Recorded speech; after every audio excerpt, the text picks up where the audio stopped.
Kung ako ang presiding officer, kinontempt ko na matagal yan. Kung pakulong mo muna yan, saka na, pag na himas-masa sa kanya, balik sa akin yan. Dapat ganun eh. Wala eh, itong kaibigan mo, talagang malapit ko na ilagay sa sandwich. Pambihira naman. Sir!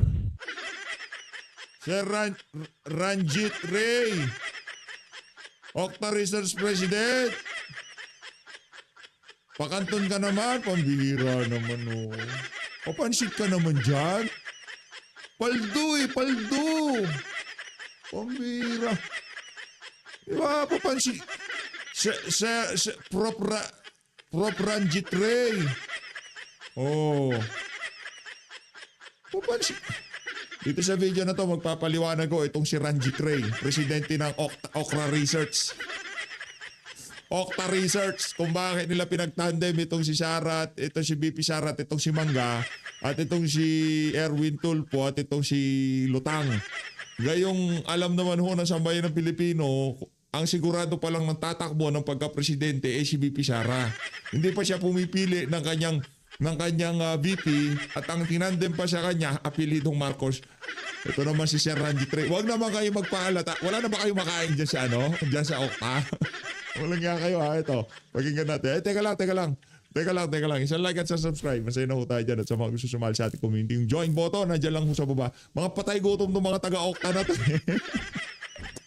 Gutom na ba kayo? Wala na bang pera dyan sa Octa? Pambira naman. Masyado namang halata na bayad itong survey na to. Ang pinaglalabanan ngayon, President, Vice President. President, lahat ang gusto magpresidente. Vice President, lahat na magba-Vice President. Pag magdideklara na ng kandidatura at nagkaroon na ng malinaw na partido at mga alyado, doon pa lang tayo magbubutuhan ng BBM Sara, Lenny Marrojas o Isko sa, di ba doon pa lang tayo sa 2028 pa yan. Pero itong Octa siguro wala na silang perang pambayad ng upa. Pakinggan natin. Bira kayo mga taga Octa Research. VP parang more or less pantay-pantay, no? VP Sara Duterte is getting Akala siguro to si Ranjit Ray meron siya maloloko. from the Babatokan ka pa nung mga nag-utos sa'yo na mag-survey. young from millennials, Gen Zs, no? Sige, tulak mo. Tulak mo yan, Octa. Lumagay, ito, fearless forecast ko. Sinabi ko na to sa mga naunang video ko. Pagpasok ni VP Sara pagka-presidente, maraming magsasarang survey firm. Dahil nasanay sila sa administrasyon na to, lagi silang paldo. Pagpasok ni VP Sara, maraming magsasarang survey firm. Yung mga wala naman talagang bitaw kagaya ng Octa, malamang sa malamang magsasara yan. Siyempre mawiwili yung mga trabahante nitong si Ranjit Ray. Maya't maya paldo sila dito sa administrasyon na to eh. Di ba? Pagka wala na administrasyon, wala na. Malamang sa malamang magsasara yan. both Lenny and Rafi also getting Presidente, Sara Duterte, sino kalaban? Vice President, kung gusto nyo isali si Lenny, si Rafi at itong si Amy, isali nyo. Paglabad-labanin nyo. Pero paghiwalayin nyo kasi wala pang malinaw na partido. Wala pang malinaw na tandem. Ngayon kung gagawa kayo ng tandem, base lamang sa naratibo ng mga nagbayad sa inyo para i-commission yung survey na yan, good luck na lang sa Octa Research. support from these very big voting blocks in terms of age groups, no? Yung millennials and yung Gen Zenials, no? Millennials and Gen Zs, they comprise nearly more than 50% of the vote. And both groups are getting votes. Siguro ang pinaka important way to differentiate is regional yung vote. Sabi dun sa comment, we're still talking about flood control. Shout out dun kung sino man nag-comment. So magiging Regional yung vote. So lahat ng mga regions 9, 10, 11, 12 kay VP Duterte yan, mukhang solid na solid. Hindi siya... Alam mo ano solid? Solid yung yung mga taga-Octa. Anyway, shout out dito kay Ranjit Ray. Tingin ko huli niya na to, hindi niya nauuli. Let's go, Octa Research. Let's go. Ito tayo dito kay Sen Mike. Ito, senator ko to. Sean Mike, defensor, pinigilan ho siyang magsalita sa yung kumbaga ambush interview. Pinigilan ho siya ng mga taga BJMP na makapanayam ng media. Bakit pinigilan? Kasi nga naman isa-shoutout niya na naman si Martin Romualdez, si Bunuan, lahat ng nagnakaw sa Cabanatuan. Ayaw magpa-shoutout. Yung mga, ako naniniwala ako na pag-utusan lang yan. Pero natatakot silang mawalan ng trabaho. Huwag kayong mag-alala. Pagka naging presidente na si VP Sara, mga taga BJMP, magkakaroon tayo ng internal cleansing, ha? Oo nga, nakita ko eh. Dalawang beses na kami ni-raid ng BGMC. Ghost Matam, yung Ghost Project, wala pa rin.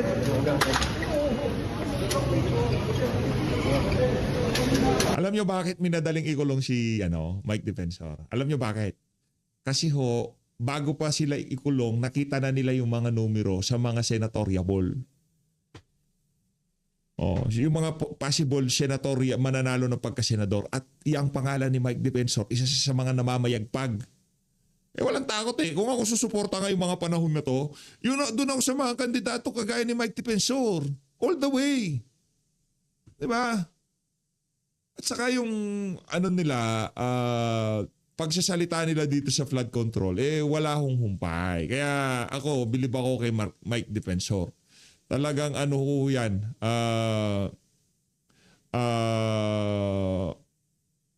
kumbaga talagang ikakampanya ko yan si Mike Defensor. Hindi ho maaari na hindi manalo tong mama na to.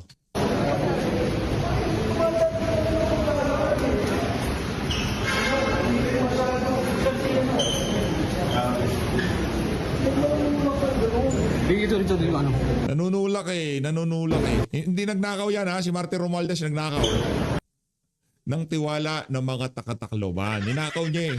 Ng tiwala ng sambayan ng Pilipino noong naging Speaker of the House siya. Anong nangyari? Nagkahindot-hindot ang budget. Ninakaw niya yung tiwala ng sambayan ng Pilipino.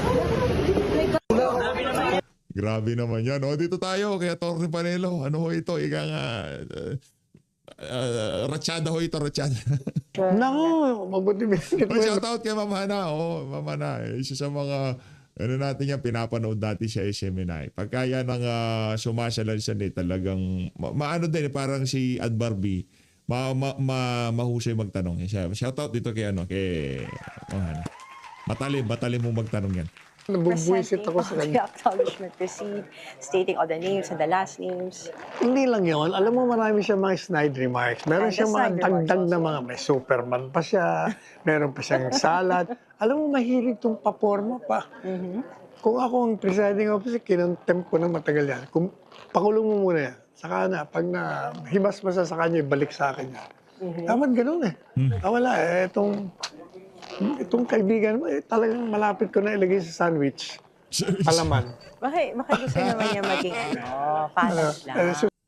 Swerte pala tong si Kapunan, hindi sila nagpang-abot nitong si Atty. Panelo kung naging senador to tapos siya Senate President. May kalalagyan niya si Kapunan.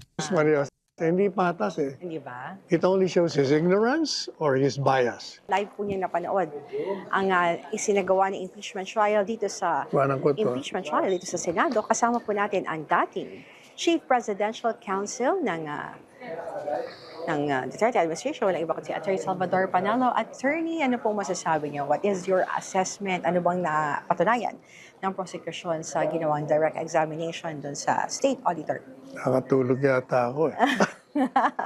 Hindi, alam mo ang punto ko, hindi ko maintindihan. Kasi kung ako ang abogado, papadismiss ko kagad yung Article 1. Why? Kasi nga di ba, paulit-ulit ko na sinasabi. Sabi ninyo, preliminary. Sabi nyo, hindi final yung finding nyo na may irregularity.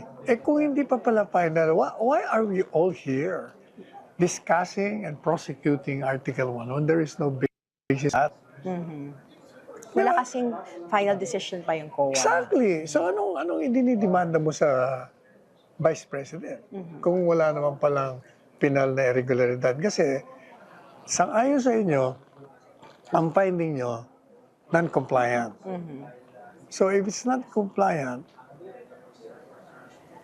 subject to review. Yung decision nyo, kasi nasabi nyo yung preliminary. Para sa depensa, hindi, compliant kami eh. Pero pinagpipilitan niya, hindi. Kasi ang interpretasyon nila, hindi kasama yon. O ang interpretasyon ng depensa, hindi naman kailangan eh. So madalit sabi, yung issue yon, tatalakayin pa yan. Kaya nga may review. Pupunta ka sa commissioner on audit. Pag nanalo ka doon, nanalo prosecution, tatakbo ka na naman sa taas. Kung sa madalit sabi, bakit tayo nagbibista? Dapat itong Article 1, i-dismiss na yan. Dismiss na Dapat pala. hinihintay Tama muna naman natin si yung final, Atty. Panelo. Exactly. decision ng COA dito sa lahat ng allegations. Kasi lumalabas, nag-appeal na pala eh. Yes. Oo. Nakabinbin pa. Sinasabi niya pa nga, under evaluation. Yes. Tapos paulit-ulit, hindi final. Then what are we doing here? And she even said naging compliant ang Huh? the witness also stated na compliant yung DepEd but open for Galing nga si Ma'am na Hana. pwedeng Totoo. i-reopen daw ulit yung ginawa nilang auditing kung may basis daw po. It only shows na talagang hindi pinal. You get the point? No? Hindi binabalidate mo lang yung sinasabi ko. And the style of the prosecution Naku, mabuti binigit mo yan. Nabubuisit presenting ako all sa the kanya. acknowledgement receipt, stating all the names and the last names. Hindi lang yun. Alam mo, marami siya mga snide remarks. Meron And the siyang mga snide remarks dagdag na also. mga, may Superman pa siya, meron pa siyang salad. Alam mo, mahilig tong paporma pa. Kung ako ang presiding officer, kinontempt ko na matagal yan. Kung pakulong mo muna yan, saka na, pag na himas masa sa kanya, balik sa akin yan. Dapat ganun eh. Wala eh, itong kaibigan mo, talagang malapit ko na ilagay sa sandwich. Palaman. Baka gusto naman niya maging patas lang. Jesus Marios, hindi patas eh. Hindi ba? It only shows his ignorance or his bias. Either or. Kasi you have been emphasizing for this past few days ng impeachment trial court na walang finality. The non-basis of this article, wala eh. Yeah. Kasi you will only sue if you have a final decision of irregularity on a government agency. Kasi, as far as they're concerned, pinal na to sa amin. Eh, meron review eh. But my question is, Attorney Sal, with that in mind, nung pinopoint mo, and pipinayagan na magkaroon ng impeachment for that article po, at present ng mga acknowledgement receipt, at pinapakita doon sa public, ano bang gusto nilang ipakita sa public na magkaroon ng trial by publicity with only showing all Yun these nga. receipts na wala pa namang finality? Yun eh. Sinisiraan nila itong si BP Sara na non-compliant, kesyo, kung ano-ano, paninira lang talagang ginagawa eh. Kayo na nga nagsasabi na hindi pa kayo sigurado kung yung finding nyo, i-affirm o hindi. Bakit yung inilalabas yan? But with the buong araw na to na nagsalita at direct examine ni Attorney Kapunan, yung state auditor, napatunayan ba niya na nagkaroon ng misuse ng confidential funds ang Vice President na ang parehong office ng OVP at ng Department of Education? Wala nga eh. Kasi nga, babalik ulit tayo doon. Hindi nga pinal yung finding mo eh. So ano bang ginagawa pa natin? Kailangan ipinal nyo muna saka kayo magdemanda. So walang basis at all yung mga sinabi Wala. niya na that the possibility na nagkaroon ng misuse for the personal. Yun ang sinasabi nila, may misuse. But sila rin ang nagsasabi, pero hindi pa final itong aming sinasabing misuse. Bakit mo sinisiraan si Vice Presidente? May technicality din kasi sinabi din sa first earlier report, di ba? Na? Presenting dun summary po ng report po na present kanina na nagkaroon sa disbursement ng ganitong date, hindi pa nare-release yung confidential funds. Saan sila kumuha ng pera ng Ay, yun ang tinatanong ng Kaya dinedisallow doon ng COA. Ibig sabihin, naggastos muna tapos parang reimbursement. Ibig sabihin kayo nga may atraso eh. Dahil nag-a-advance pa itong mga nagtatrabaho para sa inyo. Tapos tuloy, kaya nung mag-liquidate sobra. Is it anomalous?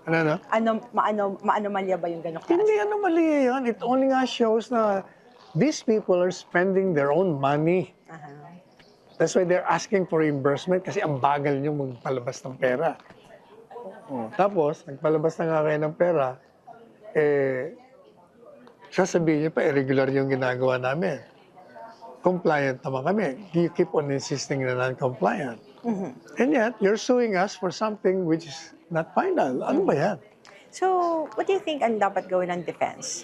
I will not tell them what to do, but if I were a lawyer and there is an impeachment trial involving the same facts on Article 1, I will move for a dismissal of the case of that Article 1. Right away. Or, if I were the presiding officer, I will call the attention of my colleagues. Why are we doing this? Walang basis ng article, i-dismiss natin to. Di ba? And stop O wasting. di, gusto nyo, i-file nyo after. Di ba? Otherwise, you're wasting our time. I-file it after Kasi commitment. tingnan mo, Hana, what can you get by asking about 5 witnesses testifying on something that they found irregular, which is not yet final? Kasi as far as they're concerned, it's irregular. But paano kung yung commissioner audit will not agree with you or the court will not agree with you? O di wala. Di nagsayang lang tayo ng oras. And money. Money, lahat siya. Pati waste of time. O kaya naman, nakakatulog tuloy ako sa boredom. But I have to be here because I really have to monitor it. Nice way to monitor. You're monitoring it Oo nga. live. Kahit na foul weather, nandito tayo, di ba? But what are your So, expectations? kudos kay Atty. Panero. Kuha natin. Kaya na talagang naghahabagat na pero, di ba? Kasi yung mga succeeding witnesses is coming from the Department of Education, Office of the Vice President, yung mga minimension nila kanina na mga officers na mismo nag-liquidate. Parang lalabas, hostile witness yun. Oh, really? O kasi sila yung sila yung mismong nag-disburse, di ba? Sila di naman yung accountable. At saka nayayamot akong pakinggan yung sinasabi ng testigo na accountable officer ay si Vice Presidente. Nakakalimutan nila under the joint circular, there are 2 accountable officers. Pero hindi end yung dalawang sabay. Kasi nakalagay doon or. Not and or. Kung sino may hawak at sino nag-implement ng pera, siya ang dapat na accountable. Kaya nga or. Sabi nila, hindi, kasi pumirma si Vice Presidente. Pumirma siya sa programa. Ito ang program. Okay na sa akin to. Sige, implement nyo. O, ikaw ang payee. Ikaw ang hawak ng pera. Patupad mo na yan. O, so, hindi si Vice Presidente ang accountable. Ikaw. Under that joint circular.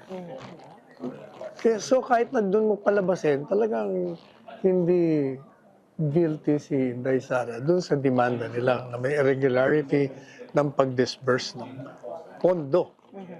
Yan ang maliwanag eh.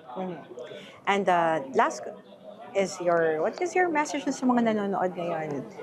What are the Filipinos who are having this kind of thoughts na may because of the irregularity, because of the acknowledgement receipts, and doon pa lang na magiging basis nila that the Vice President is. Nakikita ng tao, sa tingin ko kasi umiikot ako, di ba? Galing lang ako Cebu, 3 araw ako doon.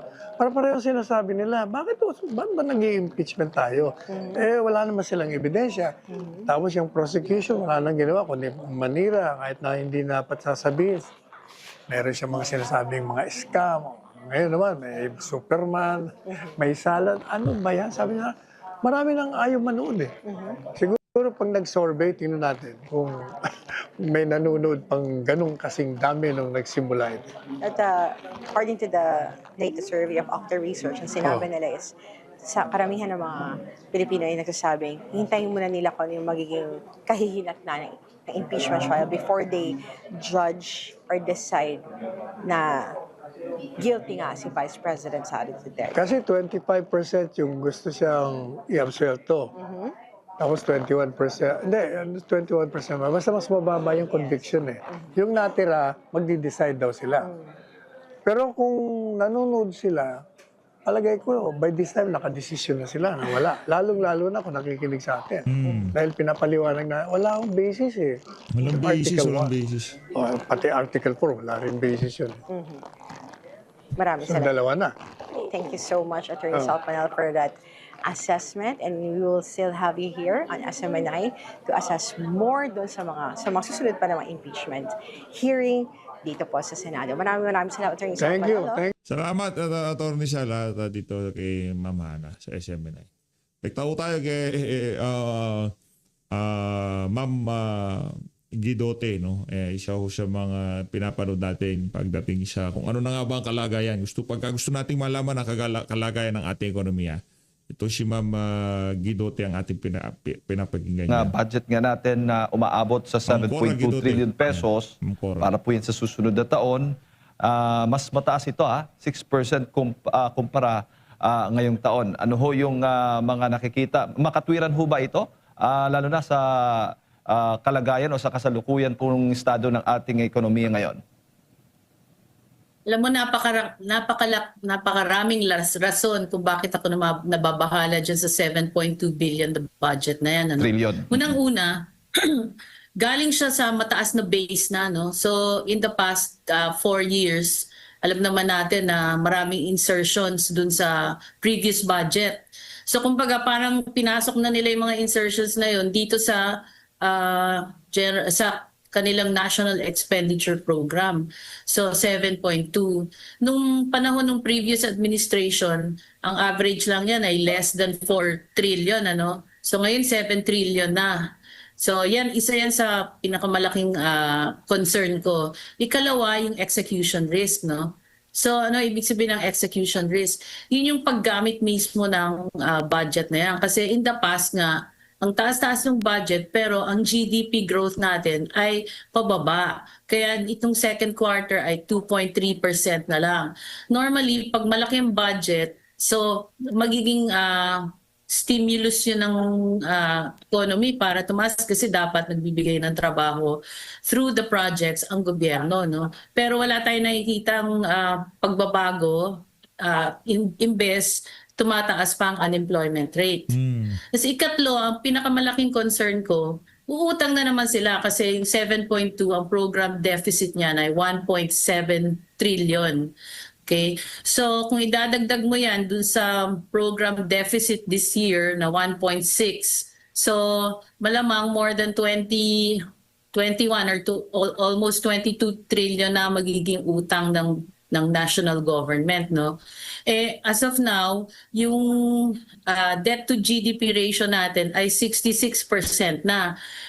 22-year high yan yung 66%. So pag umabot yan ng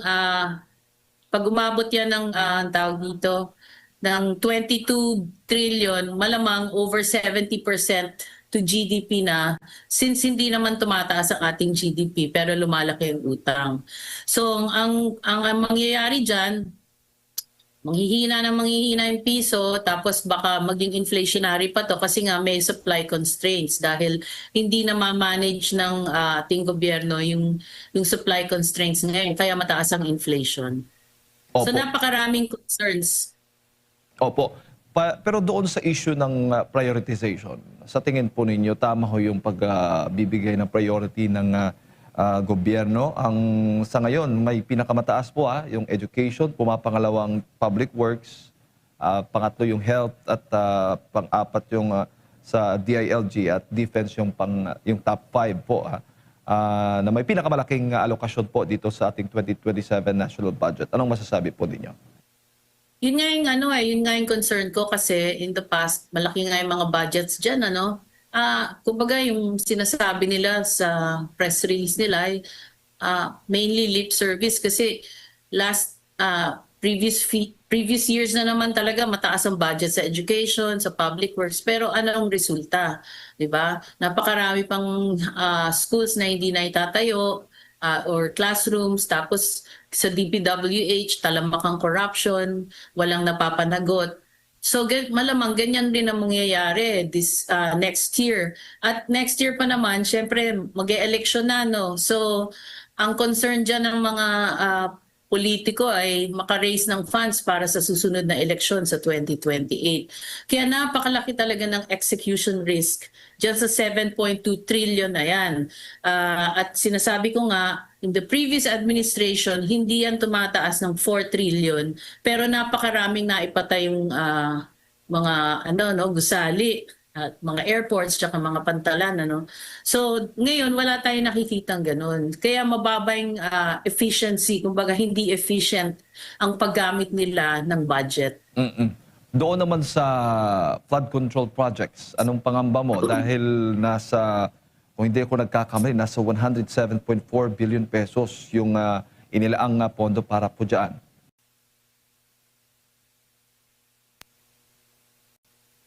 Ma'am? Ano po ang pangamba ninyo? Well, it remains to be seen kasi mga flood control ng... Naririnig mo ba ako? Yes, go ahead po. Oo, Jade? medyo Loud and napuputol-putol clear, ng konti. Ma'am Cora. Yeah, ma'am. Okay na po, okay na po. Yeah.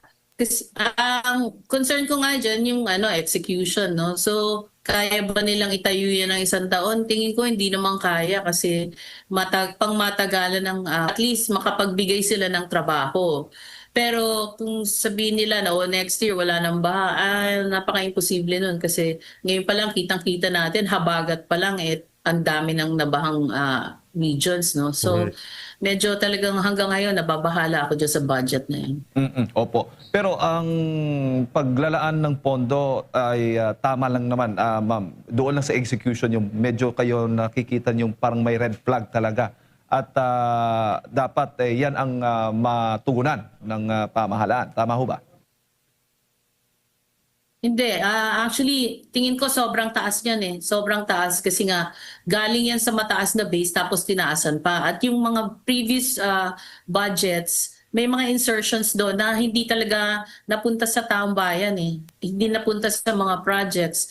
Kaya kung tutusin, kung dati 4 trillion nakapagpatayo ng marami, bakit ngayon 7.2 trillion? Sobra-sobra yan. Opo. Ngayon, lalo na, patuloy yung mga pagbaha na nararanasan ng ating mga kababayan. Oo. So, dapat yung pondo na yan, kahit sobra-sobra, mapunta doon mismo. Pero ang tingin ko nga dahil election na sa 2028, marami diyan mga politiko na mag-iipon na yan ng pang-kampanya nila, 'di ba? Gagamitin na nila yan pang-kampanya. Opo. At sabi po ng presidente, dinisenyo daw itong budget na ito panglabanan yung epekto ng gulo sa Middle East at matagal na El Nino na magpapataas sa presyo po ng pagkain.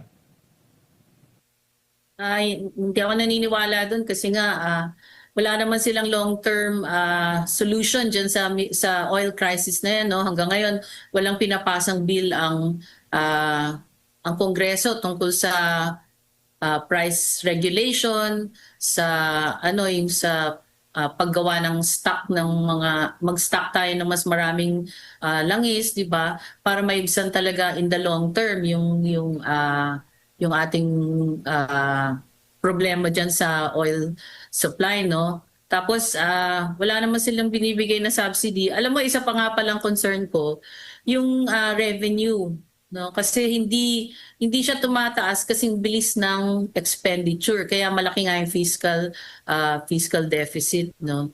So, kung talagang kung talagang tapat sila sa gusto nila maging efficient, no? Dapat tuunan din nila ng pansin yung revenue collection. Pero baka mangyari diyan, magtaas na naman sila ng buwis kasi ang laki na ng utang eh. Yun ang concern ko diyan eh. So maraming imbalances sa budget. Lalo na sila mismo nagbigay ng pahayag na nakatutok yung pondo sa edukasyon, sa kalusugan, sa kabuhayan, upang tulungan ang mga Pilipino sa gitna ng krisis sa ekonomiya. Yeah, asahan mo puro ayuda na naman yan. Kasi sa ayuda maraming leak. Lakas ng makabada nitong si Ma'am. Puro ayuda yan. Page, no? So, dyan sila kumukuha ng mga pangampanya. So, asahan natin na mataas na naman ang ayuda imbis na magbigay sila ng trabaho. Opo. Bago ko lang ipasa kay partner Admar, Ma'am Cora, ilan po sa mga alkalde nagsasabi na meron pa ring masasabi na may tutog na pork barrel dito. Yun nga, sabi mo, insertion, parang halos magkatulad lang yata yan, no? Dito sa panukalang budget po natin.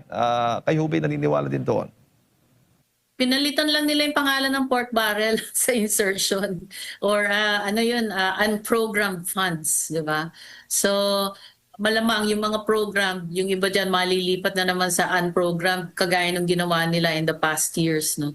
In fact, ang Supreme Court nga hinihingi yung BICAM report, di ba? Hanggang ngayon, ewan ko kung naibigay na nila sa Supreme Court kasi doon nagpapalit yung doon nagpapalit yung expenditure program compared to the government, yung GAA, yung GAA, yung General Appropriations Act. Ma'am Cora, magandang umaga, si Admar po ito. Tumaas Hi, po Admar. at least 6% yung budget natin ngayon. Sinasabi nga na balik ulit yung pagpopondo doon po sa flood control po natin this year at dinidepensahan ito din ng ilang mga mambabatas, meron nang naging vocal. Nagkaroon na ba ang gobyerno ng kumbaga parang nakagain na ba siya ng kumpiyansa para sa mga kababayan natin nitong nakalipas para kumbaga, introduce namin ulit na maglalaan kami ng pondo para dito sa flood control na naging sentro ng kontrobersya nitong mga nakalipas na taon? Paano magkakakumpiyansa? Hindi na isoli yung ninakaw, di ba? Kasi magkano ba yung nawala sa budget natin based on some of the research, more than 800 billion. Tapos ang sinabi ni Pangulo nung SONA, ang naisoli pa lang sa national government ay 800 million.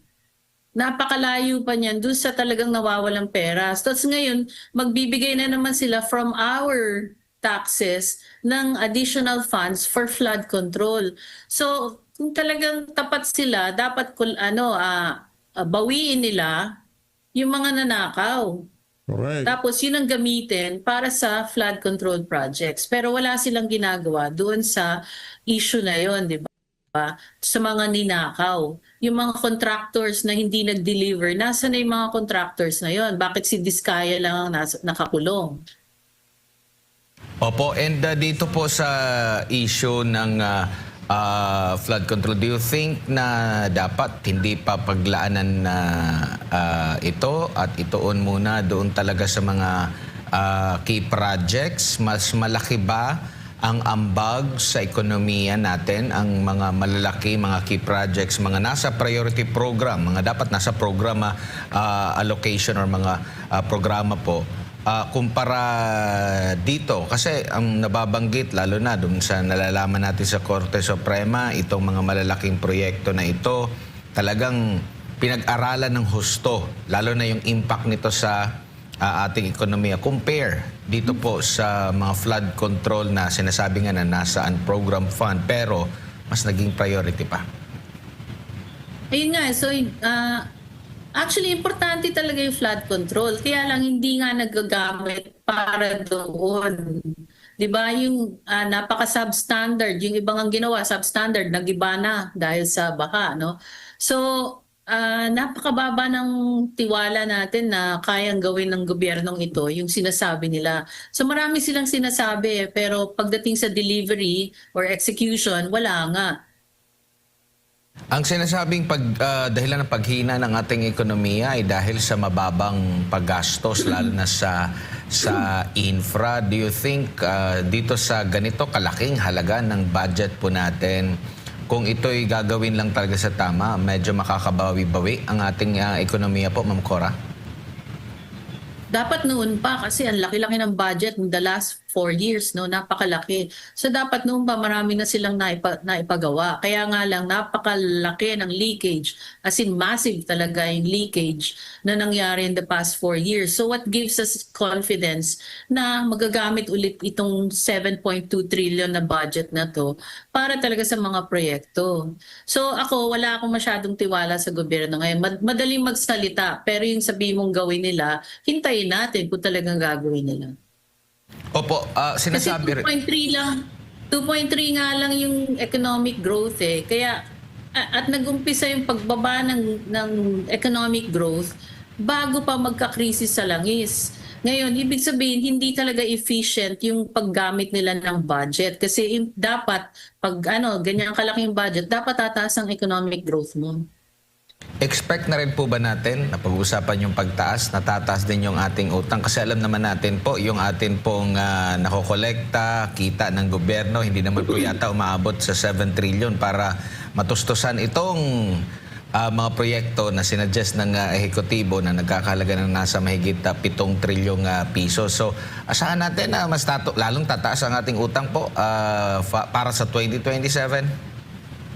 Oo, na-mention ko nga kanina yung fiscal deficit, yung programmed deficit from this 7.2 trillion is 1.7 kasi yung program revenues nila ay 6.9 trillion lang, no? 6.9 trillion. So may deficit ka. Yung deficit na yun, uutangin na naman yun. So kagaya sinabi ko kanina, baka by 2027, umabot na sa 22 trillion, between 21 and 22 trillion ang utang ng Pilipinas. So sa makatuwid, tataas ang ating debt to GDP to more than 70%. Yan ang ngayon nga lang 66% to GDP, mataas na ratio na yan in 22 years. So since tataas pa ulit yung deficit, magkakaroon pa ulit ng deficit at utang pa sila, tataas pa ang utang, tataas pa ulit yung ratio na yan. So magiging all-time high yan siguro, no? Isa pa, yung pagbayad ng utang, lalaki ng lalaki, di ba? So ngayon nga lang, halos 50% ng nakokolekta nilang buwis ay napupunta lamang sa pagbayad ng utang. Grabe. Kaya paano pa yung ibang programa na dapat nilang gastusan, no? Pinapayaman na lang natin yung mga bangko. So isa yun sa mga malaking concern ko, paano natin babayaran yan in the future? Ibig sabihin, magtataas na naman sila ng buwis in the future. At iiwan nila yan doon sa susunod na administrasyon. So para masisi yung susunod na administrasyon, di ba? Pero actually galing yan sa kanilang yung katiwalian. Opo, at sinasabi nga na ang isang taon bago mismo ang taon ng eleksyon, ang budget niyan sinasabi ngang election budget nga itong 2027. Yes. Tingin niyo po nandun pa rin yung agam-agam na hindi talaga para sa kumbaga sa lahat, pangkalahatan para sa ating mga kababayan at maaring magamit pa rin po itong pondo na ito sa kabila po ng kanilang pagmamalaki na mas mababa daw po ang mga unprogrammed appropriations for 2027, pinakamababa since 2019 daw po, Ma'am Cora. Kasi naka-factor in na nga dun sa NEP yung dating insertions kasi hindi naman nila binaba yung yung budget, di ba? So yung pinagbasihan nila ng previous years, may mga insertions na yon. Di ba? So tapos tinaas pa nila ngayon. So nandun sa program ngayon yung mga insertions in the past. So nasa DPWH, nasa education.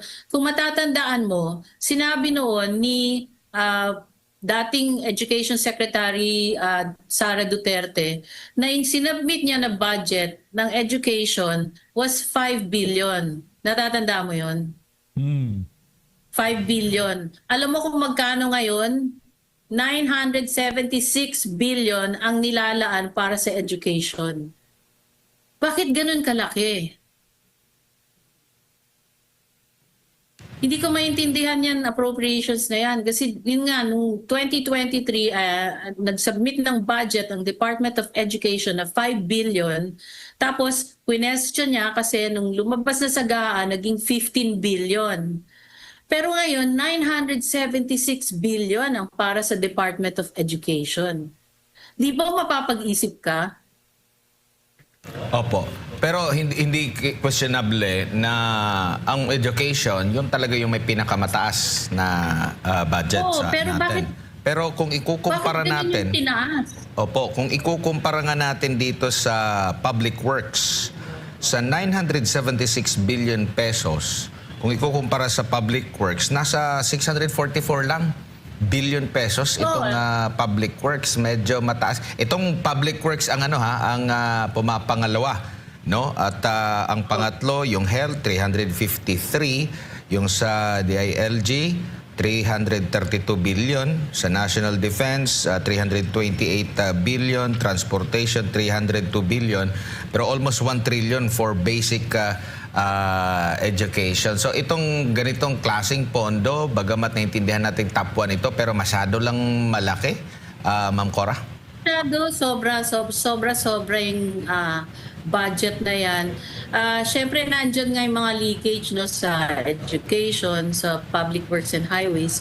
So, kumbaga, embedded na dyan yung kanilang campaign funds. Okay, so, of course, these are all speculation on my part, pero sobrang laki niyan. Kasi kung kukumparang mo nga dun sa mga previous budgets, sobrang laki yan. So, I don't know kung saan ang galing yung budget na yan, no? At dapat talaga tignan yan or bantayan na ng taong bayan kung paano gagastusin yan, lalo na yung sa education na 976 billion. So bantayan nyo kung gaano karami ang bibigay na ayuda, kasi ang tingin ko dyan, mapupunta sa ayuda karamihan dyan eh. Ililipat yan sa unprogrammed eventually. Opo. Sa 2023 national budget, ayon sa Department of Budget and Management, 2023 ito, nasa 852.8 billion pesos ang budget allocation. Kasama na yung DepEd, mga SUC, CHED, TESDA. 2023 ito sa DepEd nasa 710.6 billion pesos, no. So ang taas ng itinaas simula noong 2023 hanggang sa kasalukuyan po. Sa tingin niyo po, sa dapat na pagtuunan ng pansin sa ating pangbabudget po for 2027, anong sektor po kaya Ma'am Cora? Actually, okay naman yung priorities nila eh. Okay lang. O, you give priority to education, public works, kasi syempre yan ang nagtatayo ng mga infrastructure, sa health, no? Because you have to invest on health. At of course, ako gusto kong bigyan ng priority ang agriculture. Kasi para maging may sustainability tayo pagdating sa pagkain, sa food supply. At saka dapat pag-isipan nila magbigay ng budget para sa energy, kasi kailangan natin magkaroon ng sustainable energy supply. So parang walang energy dyan sa kanilang priority di ba? Pero sa akin, okay naman yung mga top 3 nila, pero sa totoo lang, yung execution pa rin ang talagang tinatanong ko, at saka yung laki ng budget na yan. Kasi gahigante na yung budget na yan. ang daming syudad na ang pwedeng ipatayo niyan sa totoo lang. Opo, nabanggit mo kanina, nais nyo ang agriculture. Sa agriculture, nasa 261.7 billion pesos ito. Nasa pumapang 7 ata sa kanilang priority. Itong mas mataas ang transpo, mas mataas yung national defense, mas mataas yung sa LG, no? Bago mag social welfare yung DSWD, ang DSWD 241, ang agri 261 billion pesos na pwede, kumbaga sabi mo nga masyadong mataas lang yung sa education 900, baka pwedeng kasi ang agri natin ngayon Ma'am Cora ay medyo nasa balag ng alanganin kasi mayroong mga pag-ulan, tapos mayroon pang super El Nino na timingan pa ng mataas na presyo ng crudo. So asahan natin sa 2027, yan ay makakaapekto ng lubusan. Pero siguro dahil masyado tayong nakadepende sa importasyon, kaya ganito lang ang pondo natin siguro, Ma'am Cora. Talaga nakakalungkot kasi agriculture, alam mo, napakarami nating pwedeng gawin dyan.